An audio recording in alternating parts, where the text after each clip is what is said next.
Michelle McKinney Hammond is a writer, singer, and speaker who focuses on improving love-driven relationships. She's the founder and president of Heartwing Ministries and the author of several popular books, including Sassy, Single, and Satisfied, and this book, How to Get Past Disappointment. We're so glad she's able to stop by the couch. Michelle, welcome to Full Circle. Hi, you know, I'm always happy to be here. Oh, you're just a sofa sister. We just love I am. I should just stay right here. You I know, should. it's because you're sassy and satisfied like we are. And you got the bling going on. Yeah, with exactly. Melinda With the and all Oh, that. you're a fellow diva. I Yes, know it. absolutely. Okay, you know what? This book is so timely in so many people's lives. And I have to tell you, Michelle, you had me at the dedication page. I've got to read just a portion of the dedication page. This is for all those who have made the long walk to the wrong well and found it empty. Turn again and walk toward the sun. A stranger awaits. Tell me about this book. Well, it was birthed out of a conference that I was speaking at in the States. And I decided to do a message on the woman at the well because I think so many women can resonate with her, going through the cycle of disappointment after disappointment and just doing what you have to do to survive and get through life. But there comes a point in time where you wonder to yourself, is this all there is? And we don't even realize when we become jaded, you know, where the crust just grows over our heart. And so much so that when the blessing finally shows up, sometimes it's hard to recognize. And it just resonated with the women so much. And my publisher was there from Harvest House, and he said, you've got to write a book on this. This has been amazing. And women just came forward just weeping and bearing their souls to me after the session and saying, you just don't even know what I've been through. And this message so touched my heart, and I feel like I have hope again. You know, Michelle, part of being disappointed, and I felt that in my own life personally, is in the book you explained about letting go of our expectations. Yes. Now that's a hard one because I struggle with what are actual reasonable God expectations and then what are ones that I've created, which then when they don't happen, I get disappointed. And you talk about that in the book. I like sort of just flesh that out a little bit about the expectations. Well, you know, I've come to a place in my own life where I've chosen to walk with open hands.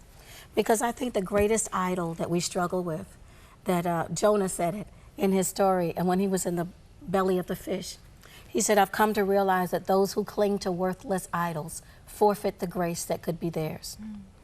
And that so astounded me one day when I read it, and I said, I wonder what the idol is in my life. And the Lord gently whispered to me and said, the idol in most people's lives is the idea of what they thought their life was supposed to look like.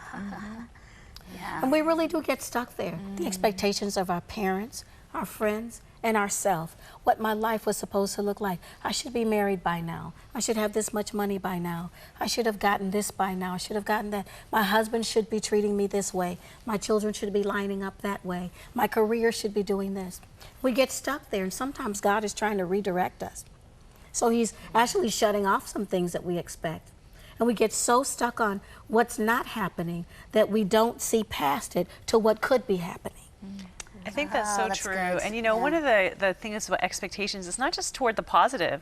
Sometimes you said in your book, and this really resonated with me because I think I've done it at times in my life where I've put up with circumstances in my life that were less than ideal, whether that's a relationship or it's a job or it's the way someone's treating you, and you put up with it because somewhere on the deep down inside of you, it's not in your brain, it's not thoughts you're actually thinking, but somewhere inside of you, you believe that that's what you deserve. That's all I should expect. That's all I should want. As good as it gets. Yes, this is as good as it gets, you know. And sometimes we're beating ourselves up for what we think are our own shortcomings. So this is what I deserve. And God is so, he transcends that. You know, he wants only the best for us. He loves us, you know, but he uses every disappointment to just guide us back onto the path that he's trying to ultimately get us to take. So sometimes it's the accumulation of those things that leads us to the right place. But if you don't see that at first, you can wallow there and get paralyzed. And we're driven by real and felt needs. We need to be loved. Women want to be secure. Yes. And you can attest from your own journey, Michelle, that it's natural to look for a partner to fill that need that God built into us. Yes. That was a big step for you to finally say, and I remember the day I said, I don't need a man. Well, I didn't ever say I don't need a man because I don't think that's good language for us to use as women. I think that God places men in our lives, whether as husbands, brothers, or friends, for a reason, and that He created us to depend on one another and to need one another. But what I did say was that I would like a man in my life, but my life does not consist of simply that. And I got to the place where it was a struggle for me to be happy as a single person. And I challenged God and said, I don't want you to give me a mate until you can prove to me that I can be happy with just you. Wow. And when you pray dangerous prayers like that, God will show up and take you up on them. Yeah. And He most definitely did do that, till I got to a great place of joy, which is another reason I like this story, because it is a relationship story, even though we can apply it to general terms in our lives. This woman had a cycle of disappointments in the area of relationship. And Jesus shows up at a very crucial and critical point. And He says to her, you've had 6 husbands. I mean, you've had 5 husbands. The one you're with now is not yours. So it was a questionable relationship. But Jesus is the 7th man that she encounters. And we know that that number 7 is a number of completion. And so here He is saying, I'm it for you. Relationship starts with me. And through that relationship, when their relationship clinked, she was able to go back and face those who had disappointed her and lead them to a greater relationship as well. You know, I struggle, Michelle, the whole, especially living in this evangelical Christian world of, but Melinda, submit to God's will and not your will. And it's a struggle because there's things in my life that I think are really good for me. Sure. I think those things are good, and I think my will is really aligned with God's will. Like shoe shopping. Yeah, well, and stuff like that, Just check and see if you can buy them. Right, exactly. But how do you do that? Because, some of, my single friends and me being, newly single again, people say, well, just trust God's will for you. And yet you're going, but I like the tangible. I want that person, or I want these things. And then you get into that cycle of disappointment because you're trying to figure out God's will, but it seems like your will always overtakes you. That's true. Well, one of the things I had to learn to do was to stop insisting on where love came from for me as a single person. And I think that married women can use that as well. I think that God is constantly trying to pour love into our lives through different sources until He can bring the other person or the object of your desire to you. Because I'm telling you, you don't want to move ahead of God's plan and have the wrong person in your life. And perhaps while He's working on you, He's also working on that other person. So we don't want to move ahead of that. But there's just that whole place where He fills our lives with His purpose. He fills our lives with other people, other projects, other people who need our love and attention. And as we focus on those things, our love reservoir fills to overflowing. And then when He brings that person in, we're not at a desperate place. We're not grasping at the wrong person because we're still thirsty. Amen. Oh, that's Amen. good. I there's a quote in here, speaking of Facebook. I took one of your quotes as I was preparing for the show and put it on Facebook. And you were talking in the quote about how, when you don't understand what's happening in your life, many times because we don't know what God has up His sleeve and because we don't trust in God, we take control of our lives, you said, and hold on to it, tightly with both hands, hold on to everything. That's and oh my gosh, I got so many comments on it. People were stealing it and posting it. And, it was just, even that quote there was ministering to people like, yeah, because sometimes we don't even realize what we're doing until you hear it and you go, that's what I'm doing right now. I'm not really trusting God because I don't know what's happening. I feel out of control. So what is a healthy way to deal with disappointment then, when we're in that situation? I've stopped asking God why. And now I ask Him what. Yep. What is it that you want me to see in the middle of this situation? The Bible talks about how the trying of our faith works experience, and that experience births character in us, which produces a hope that doesn't make us ashamed because the love of God is shed abroad. The evidence of His love shows up in the middle of our disappointments. In the waiting room.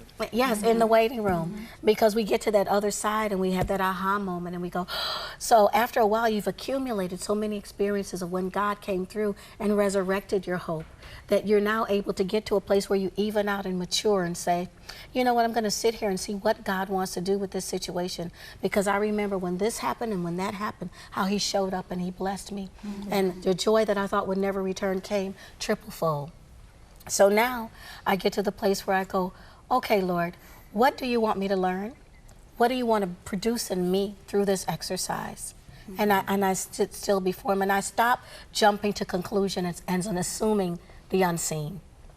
Because it's history our- shows Yes. he's up to something wherever you're at. Wherever you and are. you know, he makes this incredible claim more than once in Scripture. Isaiah 49 is one place where he says, those who hope in me will not be disappointed. That's right. And in quiet and in confidence shall be your strength. That Yeah, verse, it's one of my really Yes. favorites. And the confidence is that he's going to show up.